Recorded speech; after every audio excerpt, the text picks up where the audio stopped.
Welcome to TruthQuest. I'm Dr. Bryan. And I'm Mary Claire.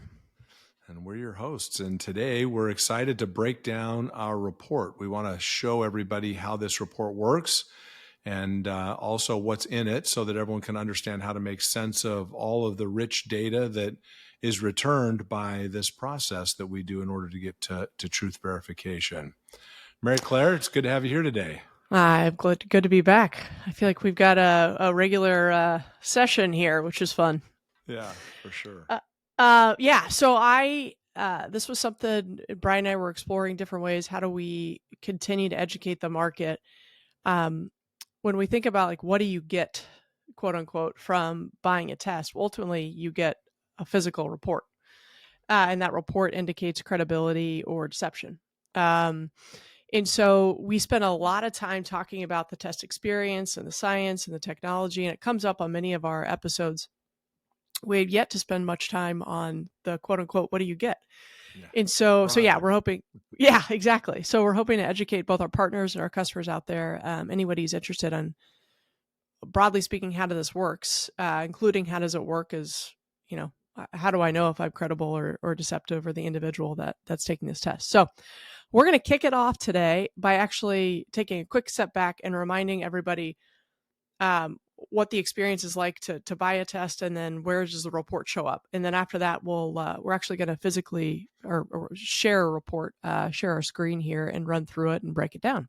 So Bryan, could you remind us a little bit, the high level, what's this process that somebody goes through before they get a report?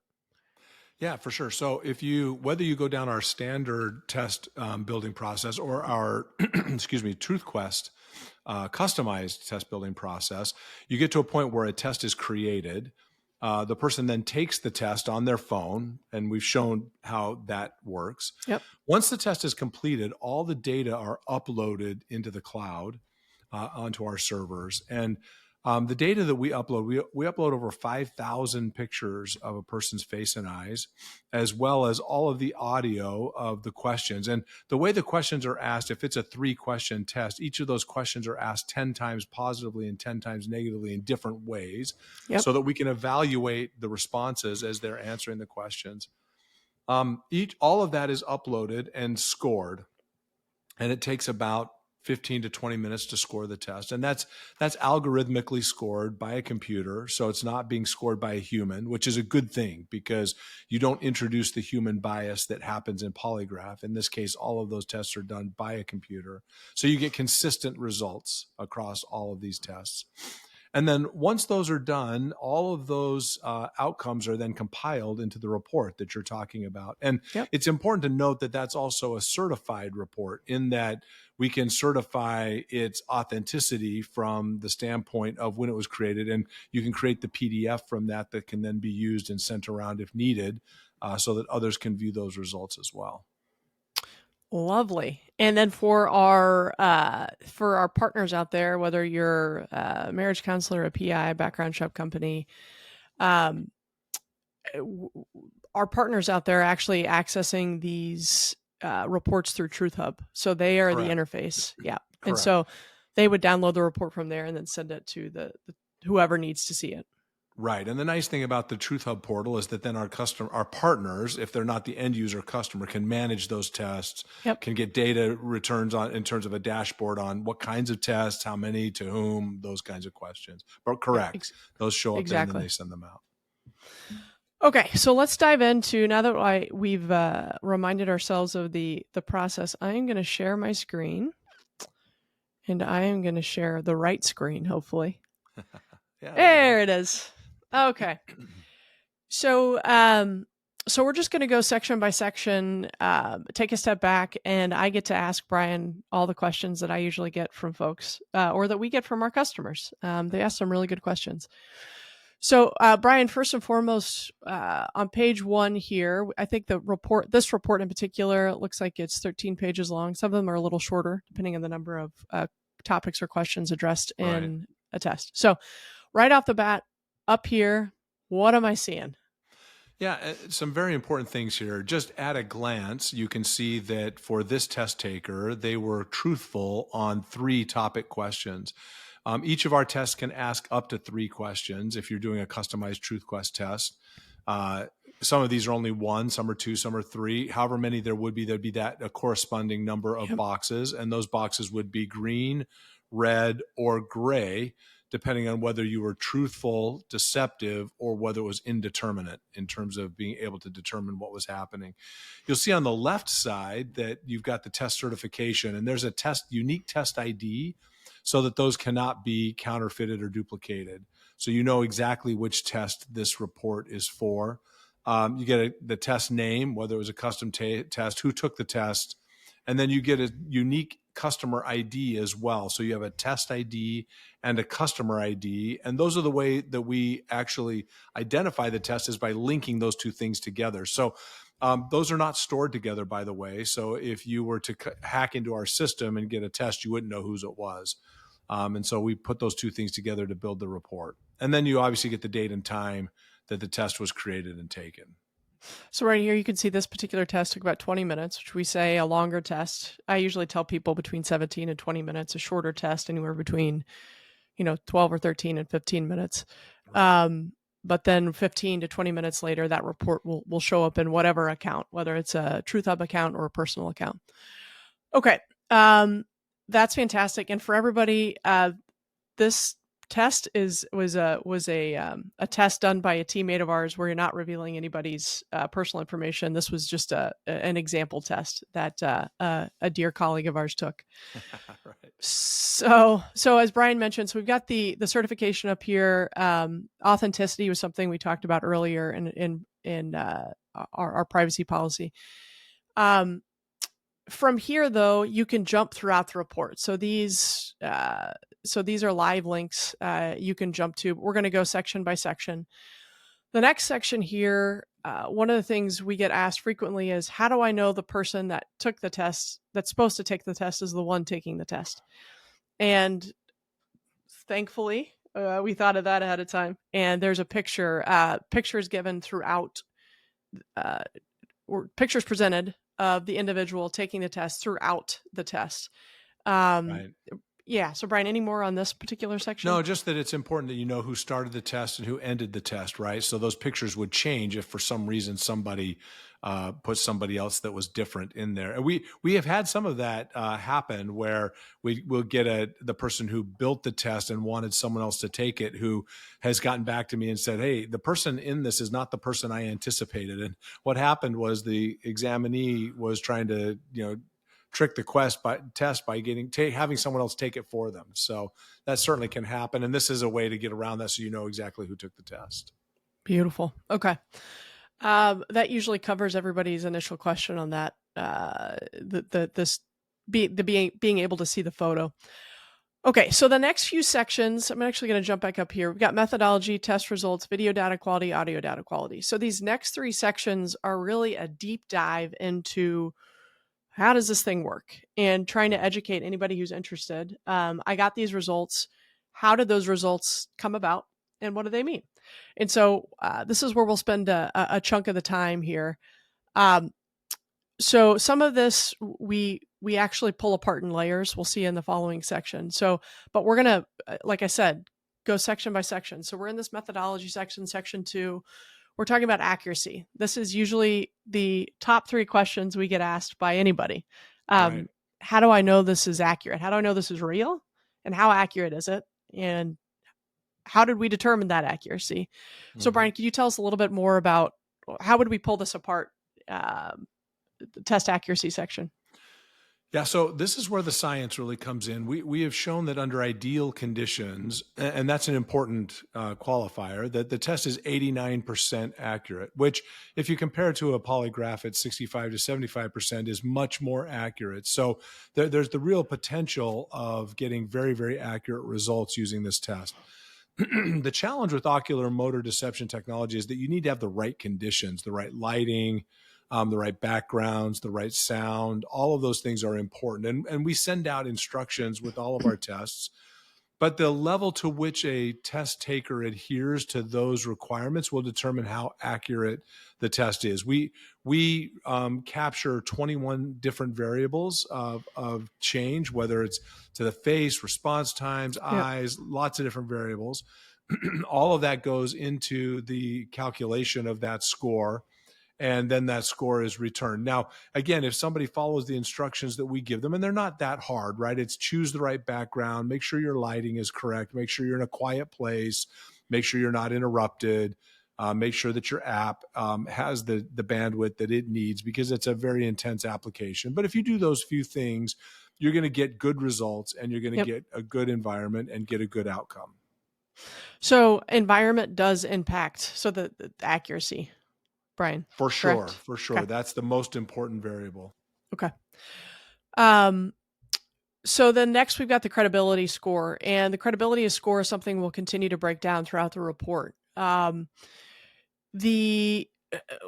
we'll see later here on page 5, there's actually a percentage related to related to the test scoring. So the scoring goes from 0 to 100%.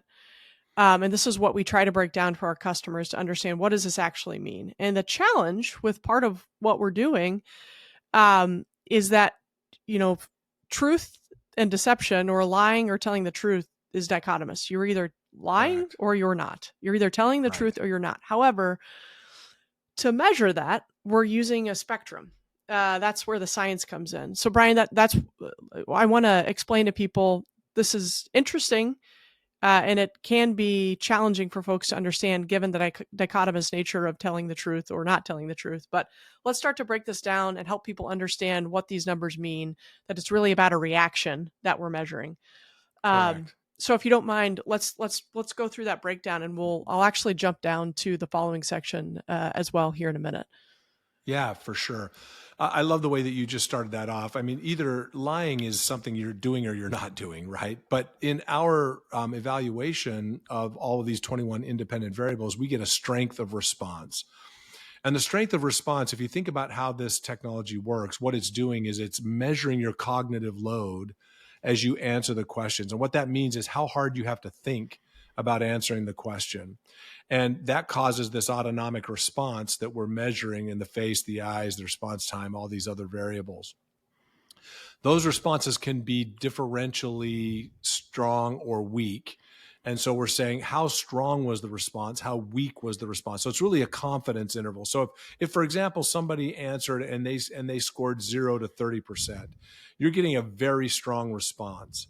And that means that they're having to think very hard. That means that the way that they've constructed this question and the lie that they are telling means that they're having to think hard about it. Now, are there reasons that someone might have to think hard about it when they're not lying? Yes, of course. That's why it's only 89% accurate. But it does tell you the strength of that response. If you do 31 to 44%, if you score in that range, we say you're being deceptive, but it's a medium reaction. And maybe more room for alternative explanations. 45 to 55%, we don't really we don't categorize that. We don't say whether that's deceptive or truthful. It's really a very flat response. And then 55 to 69 is a weaker reaction, and 70 to 100% is no reaction. So I actually misspoke. On the 45 to 55, you're getting just a medium response, right? So no response, truthful; strong response, not truthful. So in that 45 to 55% range, we actually won't even release a report, correct? Correct. We won't even score that. That's correct. Because there's no reaction. You can't score it. There isn't a reaction. There isn't enough of a, or there is a reaction. It's right in the middle, right? Yeah. It's not strong enough to say it's that you're deceptive, and it's not weak enough to say that you're truthful. Yeah.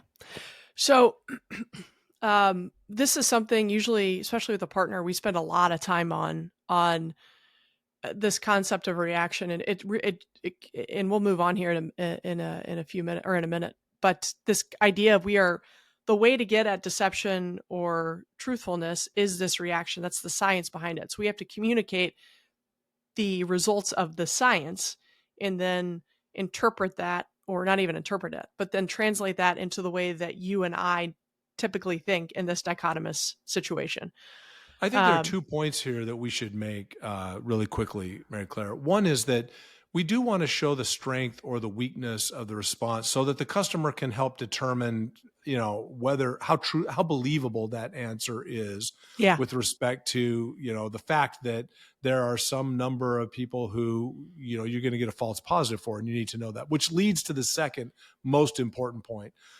People should use truth deception, lie deception tests as one data point. Yep. If you've got a table full of data that are suggesting that somebody is being deceptive, and this comes back as deceptive, it's a strengthening, reinforcing, thing. If this is the only data point you have and it comes back deceptive, we strongly recommend you look for other data points that reinforce that conclusion. Yeah. You couldn't have put it better. One question I often get, Bryan, is if the credibility score is closer to that mid-range, does that mean that the test is there a relationship between the score and accuracy? So if I'm in that mid-range, does that mean, or if I'm at a 57% and it's a weak reaction, is there any relationship between the credibility score and accuracy? Well, what it's really saying is that this is the level of response of the variables, particularly the eyes, which is the main driver of this outcome. So, what we're saying is I think you could say we have an extremely accurate test, but a very indeterminate result, right? And it just means that we very accurately determined that there wasn't much of a differential response. So that becomes a challenge, because then a lot of people are like, well, should I retake the test? And the answer is maybe. In some cases, for whatever reason, the person was distracted, or their mind was on something else while they were taking the test, which might have caused there to be less of a reaction, and they can retake the test and see. And that very well may be true. And you might get a different result as they take that differently. But sometimes it just is that for that question, they don't have a strong response. Yeah. Okay. I think, and we'll get to this in a minute. Another way to say, going back to accuracy, is the environment is actually the biggest impact, has the greatest impact on accuracy. And we'll see that show up in the video quality score and the audio quality score. That's a great point. For example, if you had a lower data quality score and a lower audio score and an indeterminate result, we'd absolutely say you should take the test again. Yeah. Right? So, and that's where I usually take usually I take our partners, is that accuracy is more related to these other scores than it is the credibility score. Right. Okay. So before we jump to that, because this is where we get the most questions on the audio quality and the data quality score. Before we do that, one thing it would be helpful, and we've covered this in the past, but it's going to show up very literally here in a minute. So the type of, and I'm looking at the protocol here. It explains the literal protocol that was identified as the best protocol. There are a variety of lie detection protocols that are used depending on the technology and depending on the scenario. For us, we have one protocol that we use, 1.5, I guess. So when you talk at B3R and B4R, but we're using the same multi-issue comparison protocol in both situations. So what does that mean? What is a multi-issue comparison test protocol, Bryan? Yeah, it's interesting. It's the opposite of what a lot of earlier technologies would use, which is a directed lie protocol. Yep. A directed lie protocol would basically say to you, Mary Claire, I want answer this question. You have never broken the law, including traffic tickets. And you would say, that is, you'd be directed to lie, and you'd be say, that's true. And then what would happen is that the system would look and see what happened, your responses when you lied. And then it would compare everything else against that as you went forward. We take the opposite approach, which is to give you something that we think is false. And we say, and when you say that that's false, we look and say, okay, that's what someone looks like when they're telling the truth. And then we take that as the comparison against which we judge the other questions. So it's a comparison question with a low probability of guilt. And then once you know the examinee would likely not react to that, then you can move on and compare that with the other questions. Perfectly put. Okay. So what's going to show up here as Our comparison question is that low probability of guilt question. And when somebody's taking a test, it may feel really random, the question they're being asked or the statement they're being asked to respond true or false to. That's the point, because these are usually pretty extreme situations Right. that we're presenting to folks. And then our relevant topic or relevant question will be what's up here, in terms of, this was an example of, it's actually used abroad, this type of pre-employment testing.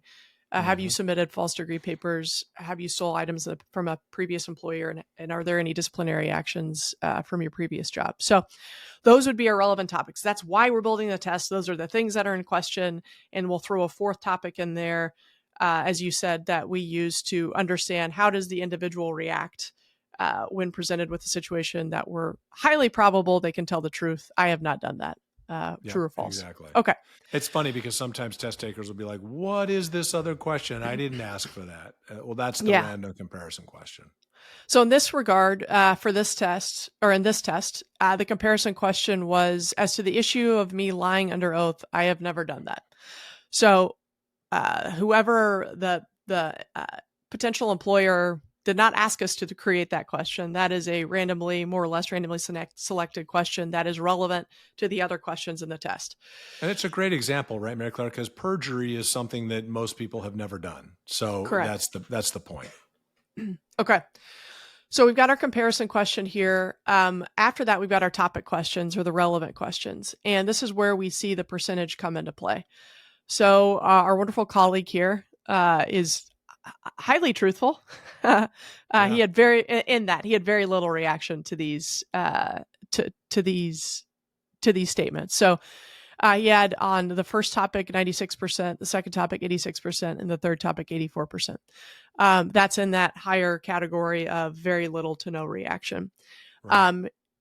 So this is how somebody would understand, if I see up top in that first page, okay, whether it's credible or deceptive, to what degree. And that helps me then typically have that next conversation that I'm going to have with that individual.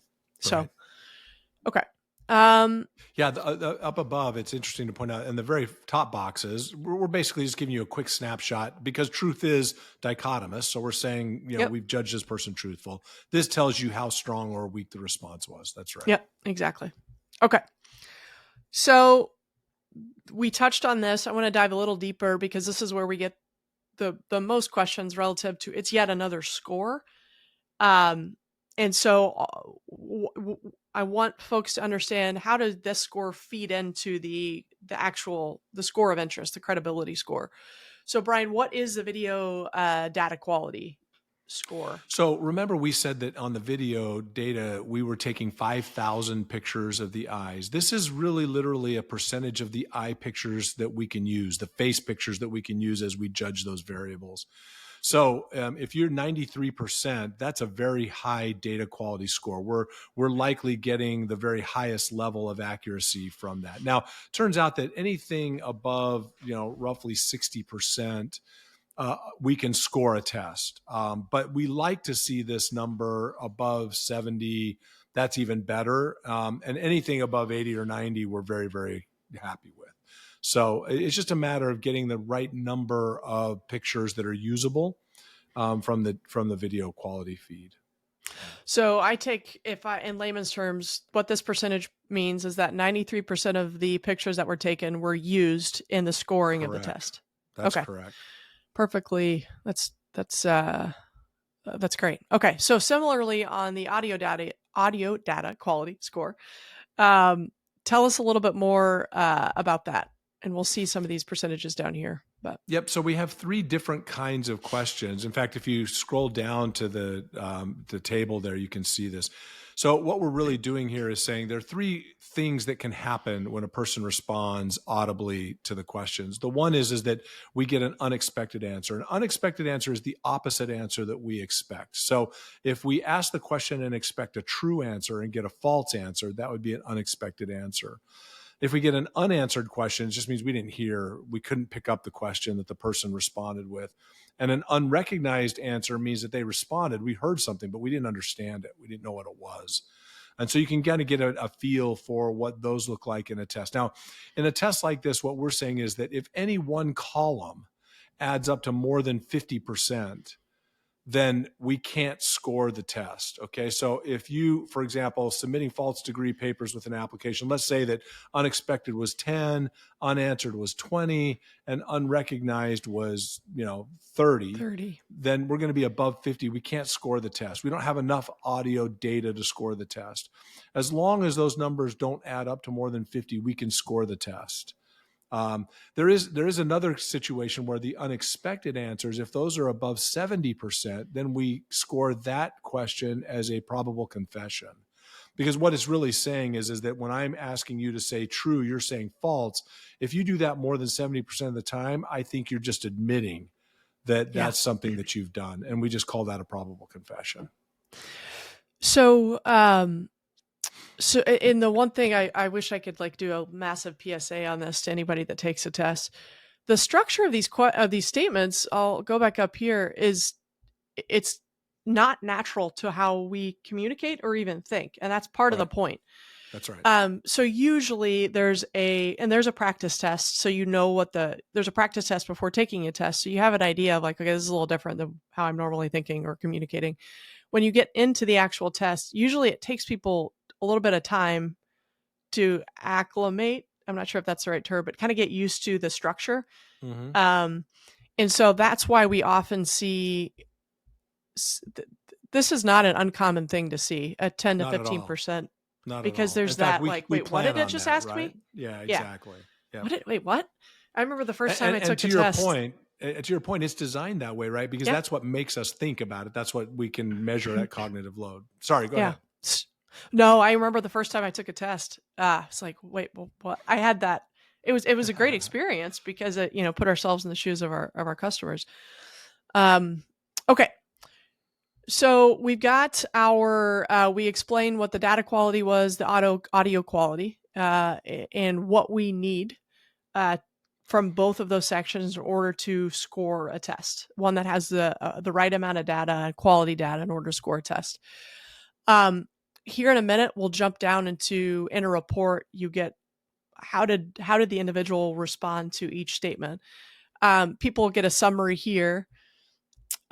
We tell folks, because in the process, when we're building a test, we have to get the purchaser of the test to sign off on or agree to, hey, here are the instructions. This is what this individual is going to read and see on their phone, hear and be able to read on their phone prior to taking the test.